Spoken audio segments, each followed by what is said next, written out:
Welcome back. It is June. We made it out on a gorgeous day, and today's plan is to catch some bass and some pollock to then cook up on the beach.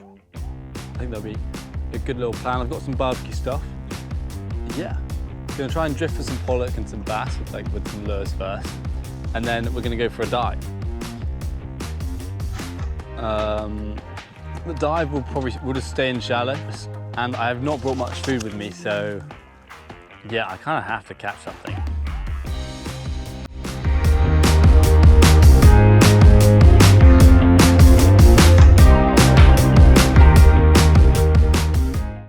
Fish on. Second drift. Move to a different part of the rock. Let's bring this guy up slowly because I don't want to keep him if I don't have to. Swallowed it. Here we go. First fish of the day.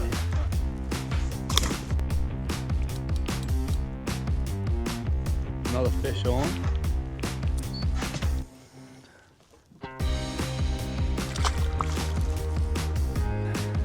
The water's looking very green today.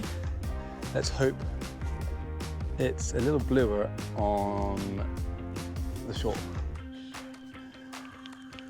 Again, another small one.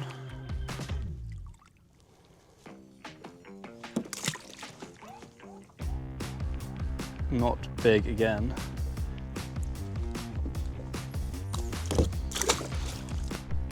I've just seen a ton of sounding on the fish finder. Like the whole of the bottom is all red. So I'm turning the camera on preemptively. It's definitely a bit better. Better head shakes there. Yeah, it's a bit better.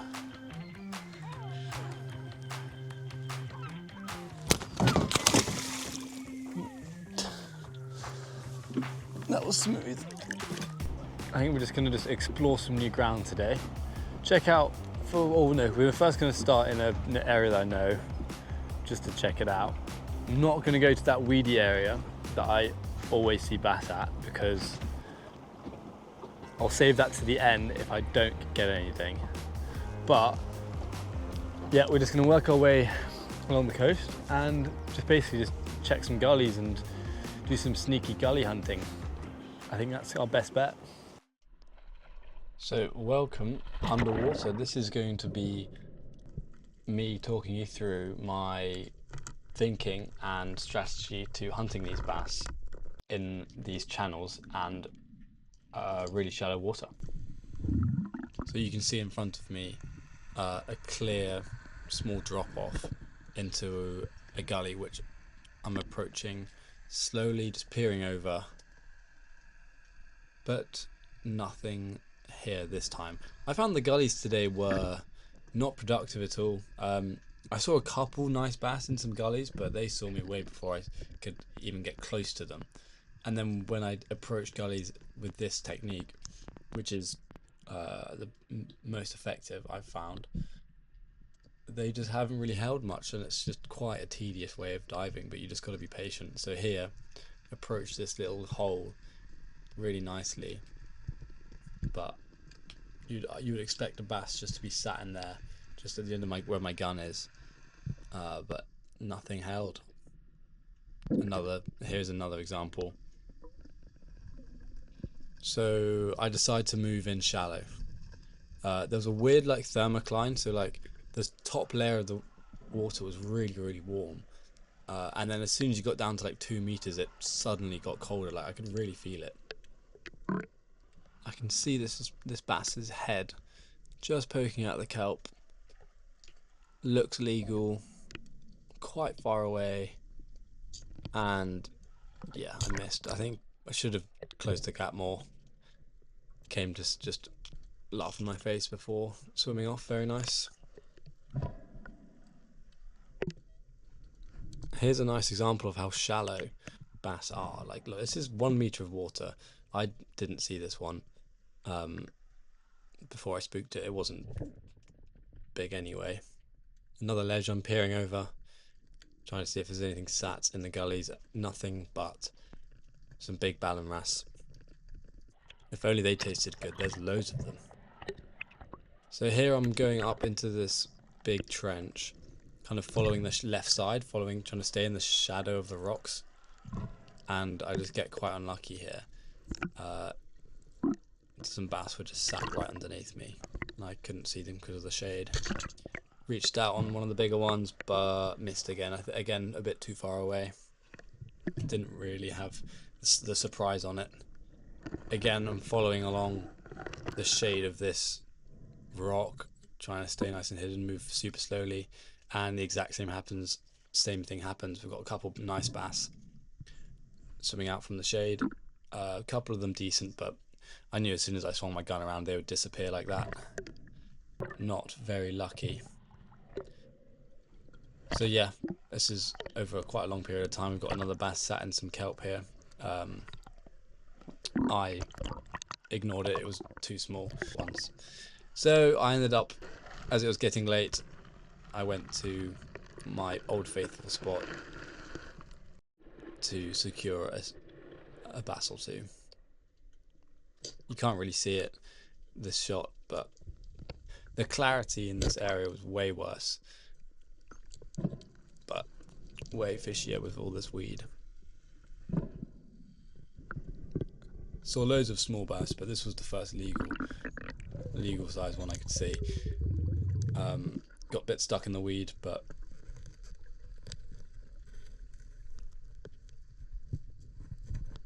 brain and bled it. And then I got a little bit greedy. Couple more bass swam underneath me, took a top-down shot, barely nicked it, and it wrapped itself up in this weed. So, little dive down to retrieve.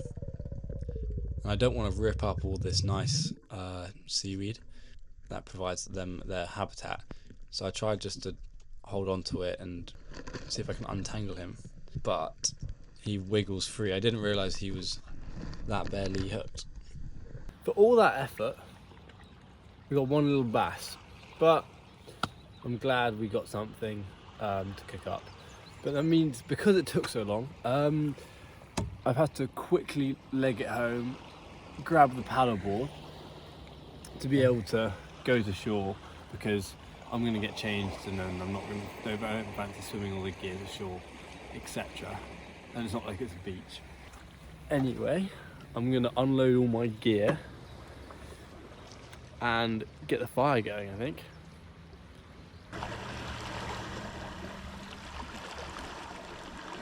Alright, first things first, start the fire. Need that to warm up before, whilst I get changed.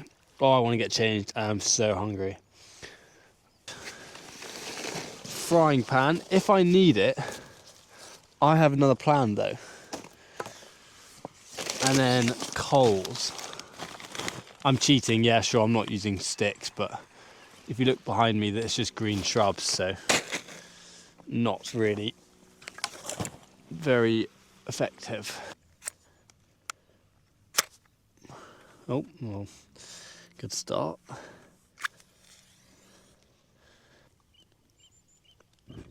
Oh, it's got some flammable stuff in it, making me jump. Oh, you know what I left on the boat? The fish. The key ingredient. We're going backwards. Oh, I'm knackered after today.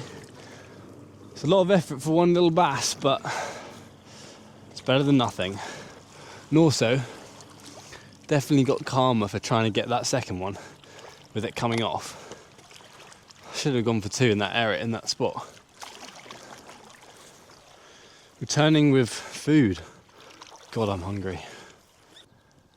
I'm thinking if I can find a green stick, not like a dried one, but like a green stick, or like two of them, poke them through the fish, then I can like just roast it over the fire like that.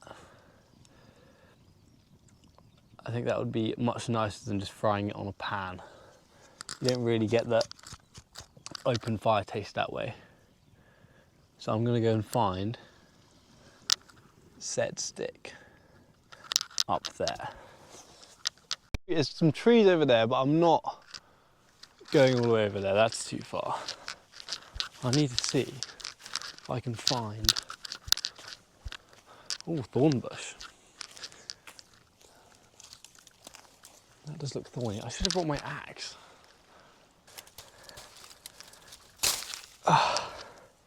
Okay, that's one, that'll do one.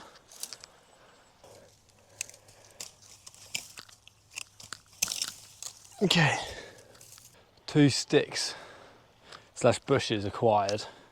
If this works, I'll be gobsmacked because I need to get that fish cooked now. Oh, now I need to sort the fish out. Oh, come on. Bass from earlier, barely legal, barely, but it's legal. It looked a lot bigger, I'll be honest. It was far away.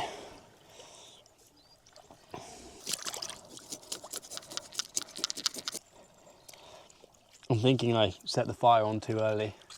I'm hoping it doesn't burn. It burned pretty quickly. I'm hoping it doesn't stay like that. It is time to whittle these bushes into a spike I can put through the fish. Hopefully, isn't going to take too long. Ow! Oh, it's so spiky.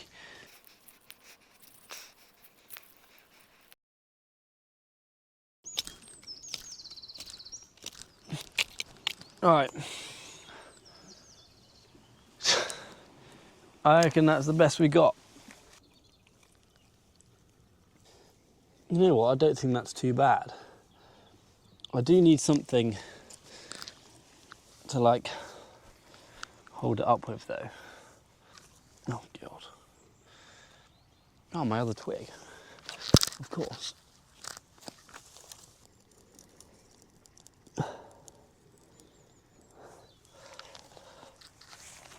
That's worked out beautifully.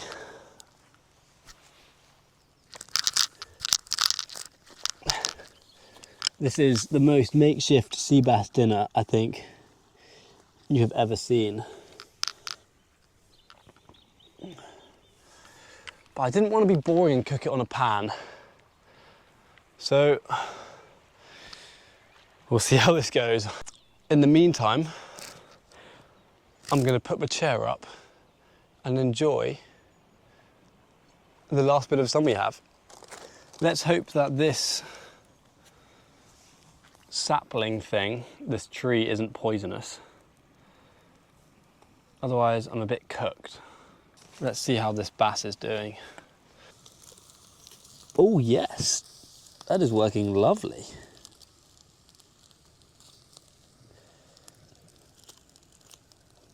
This is going to be a very boring sea bass. I forgot to bring any lemon and any salt. So it's going to be the plainest of plain. But as plain fish go, sea bass is definitely up there. You don't need too much to it.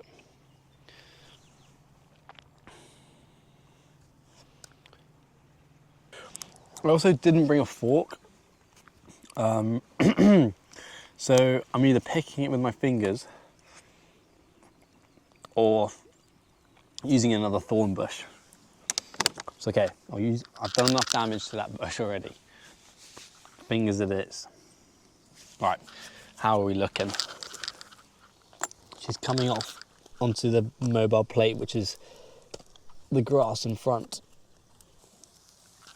She's got a bit of coal stuck to her. Time to dig in. Oh yes. That is some meaty flesh.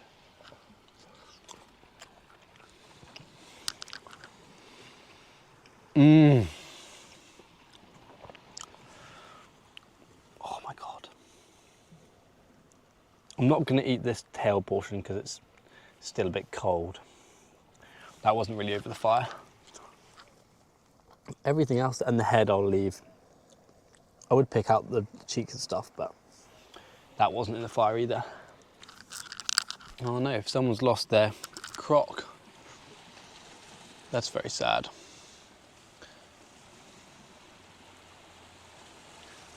That will be retrieved. Right, I'm going to enjoy this and watch the rest of the sunset. Lots more catch and cooks and some solo camping as well on the way. So yeah, thanks for watching and see you in the next one. Look who has come to say hello. The real H2O hunter.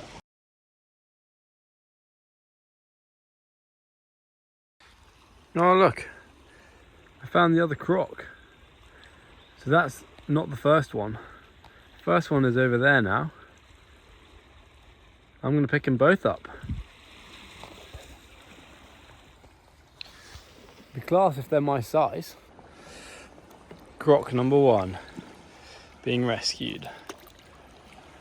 The big question is, what size is it? Size 12.